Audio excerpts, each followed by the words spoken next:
ప్రభువైన యేసుక్రీస్తు పేరిట మీ అందరికీ మా హృదయపూర్వక వందనాలు తెలియజేసుకుంటున్నాను.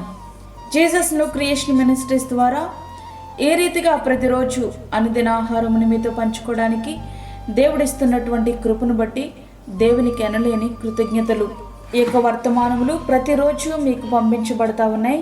ప్రతిరోజు దేవుని యొక్క వాక్యం వినాలని మీరు మమ్మల్ని సంప్రదించినట్లయితే తప్పకుండా ప్రతిరోజు ఈ వర్తమానములు మీ మొబైల్లోకి పంపించబడతాయి.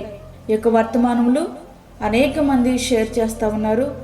ఆ బిడ్డలను బట్టి దేవుని మేము ఎంతో స్తుతిస్తూ ఉన్నాం. దేవుడు మిమ్మల్ని మీ కుటుంబాలను దీవించునుగాక. ఆమేన్. వాక్య ధ్యానంలోనికి మనం వెళ్దాము. నిర్గమకాండము 17వ అధ్యాయము 4వ వచనం. అప్పుడు మోషే యెహోవాకు మొర్రపెట్టుచు, ఈ ప్రజలను నేనేమి చేయుదును అని మోషే గారు ప్రార్థిస్తున్నటువంటి సందర్భం. ఇశ్రాయేలీలను దేవుడు 430 సంవత్సరాలు ఐగుప్తు దాస్యముల నుండి మోషే నాయకత్వంలో విడిపించి వాగ్దాన దేశమునకు వారిని నడిపిస్తున్నాడు. వారు మనుషులు మాత్రం ఐగుప్తును విడిచి వచ్చారు, కానీ మనసంతా ఐగుప్తులోనే ఉంది. పగలు మేఘస్తంభము, రాత్రి అగ్నిస్తంభమునిచ్చి నడిపిస్తూ ఆకాశం నుండి మన్నాను పూరేళ్లను కురిపించి పోషిస్తూ వాగ్దాన భూమికి నడిపిస్తున్నాడు దేవుడు. ఇంత చేసినటువంటి దేవుడు ఎడారిలో వారికి నీళ్ళు ఇవ్వలేడా? తప్పకుండా ఆయన ఇవ్వగలరు. కానీ ఎడారిలో మాకు త్రాగడానికి నీళ్లు లేవంటూ మోషే గారి మీద తిరుగుబాటు చేస్తూ మోషే గారిని చంపడానికి సిద్ధమవుతున్నారు అక్కడున్న ఇజ్రాయేలీలంతా. ప్రియ స్నేహితుడా, ప్రియ విశ్వాసి, పాపం అనే దాస్యము నుండి దేవుడు నిన్ను బయటకు తీసుకుని వచ్చాడు. పాపము నుండి నిన్ను విడుదల చేసిన తర్వాత మరలా నీవు పాపం వైపే చూస్తున్నావు. దేవుని మార్గంలో నడవాలంటే అది చేయకూడదు, ఇది చేయకూడదు, అలా ఉండకూడదు, ఇలా ఉండకూడదు అంటూ మరలా దేవుని మీదే నీవు సనుగుతున్నావు. ఒకసారి నీ హృదయాన్ని పరిశీలించుకో. సుమారు 30 లక్షల మంది దాహాన్ని మోషే గారు ఎట్లా తీర్చగలడు? అది అరణ్యము కదా. మోషే గారి దగ్గర ఉన్నది ఒకే ఒక ఆయుధం, అదే ప్రార్థన. అదే ఆయన ఉపయోగించారు. తిరుగులేని సమాధానాన్ని ఆ ప్రార్థన తీసుకుని వచ్చింది. బండలో నుండి నీళ్లు ఒక నదిలా ప్రవహించాయి. వారంతా ఆ నీళ్లు త్రాగి శారీరక దప్పికను తీర్చుకున్నారు. ప్రియ స్నేహితుడా, ఒకసారి గమనించండి. ఒక రాయి తీసుకుని వెళ్ళి 100 సంవత్సరాల తర్వాత నీటిలో నుంచి ఆ రాయిని పగలగొట్టి చూస్తే దానిలో ఒక్క నీటి బొట్టు కూడా మనకు కనిపించదు. అట్లాంటప్పుడు ఈ బండ నుండి నదీ ప్రవాహం వలె నీరు ఎట్లా ప్రవహించగలిగింది? అవును, ఇది ఆశ్చర్యంగా ఉంది కదూ.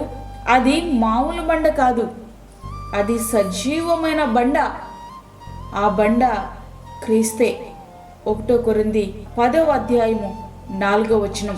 అరణ్యంలో ఇశ్రాయేలీయుల శారీరక దాహాన్ని తీర్చిన ఆ బండే కల్వరిలో తన రక్తాన్ని చిందించి సర్వమానవాళి ఆత్మీయ దాహాన్ని తీర్చగలిగింది. చూసారా ఎంత అద్భుతం! దేవుడు మన ఎడల చేసినటువంటి త్యాగం ఎంత అమోఘం.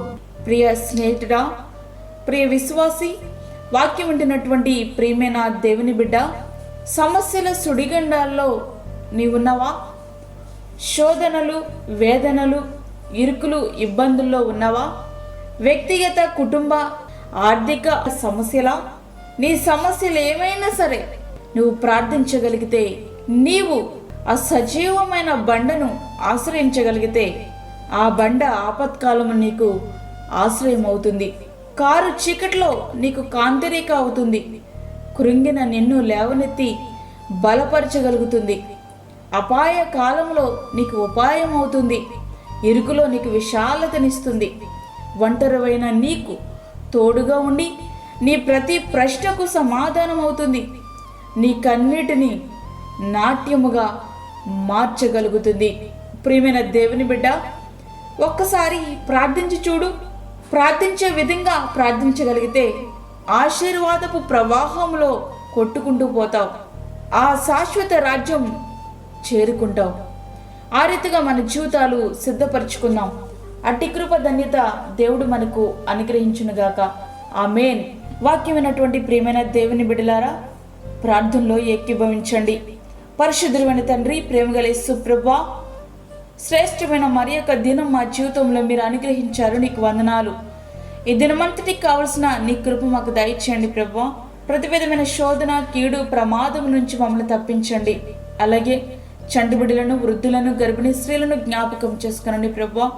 ఎవరు ఏ సమస్యలో ఉన్నారో నీ పాదాలు పట్టుకోవడానికి, సజీవమైన బండ అయిన నిన్ను వెతకడానికి, నిన్ను ఆశ్రయించడానికి వారికి సహాయం ఇచ్చేయండి. అదేవిధంగా గర్భఫలము లేని బిడ్డలకు గర్భఫలము దయచేయండి ప్రభువా. అప్పుల బాధలతో ఇబ్బంది పడుచుండి బిడ్డలకు కావలసిన ఆశీర్వాదమును మీరు అనుగ్రహించండి తండ్రి. దూరదేశంలో ఉండి వాక్యం ఉంటున్న నీ బిడ్డలకు కావలసిన ఓదార్పును, కావలసిన నికృపను దయచేయండి. ఈ దినమంతటికి కావలసిన నికృపను మాకు అనుగ్రహించండి. మాకు కాదు యెహోవా, మాకు కాదు, సమస్త మహిమ ప్రభావాలు మీకే ఆరోపించుకుంటూ యేసు పరిశుద్ధ నామమున అడిగి వేడుకుంటున్నాము తండ్రి. ఆమేన్. ఈ యొక్క వర్తమానములు అనేక మంది ఆత్మీయంగా బలపరచబడలాగన మీ స్నేహితులకు, మీ బంధువులకు షేర్ చేయండి. దేవుని పనిలో మీరు కూడా పాలిభాగస్తులు కండి. అదేవిధంగా మీ ప్రార్థన అవసరతలు మాకు తెలియచేయండి. మా ఫోన్ నెంబర్ 9177775559. దేవుడి మిమ్మును, మీ కుటుంబమును దీవించునుగాక. ఆమేన్. దేవుని సేవలో మీ సహోదరి అన్నామణి సాల్మన్.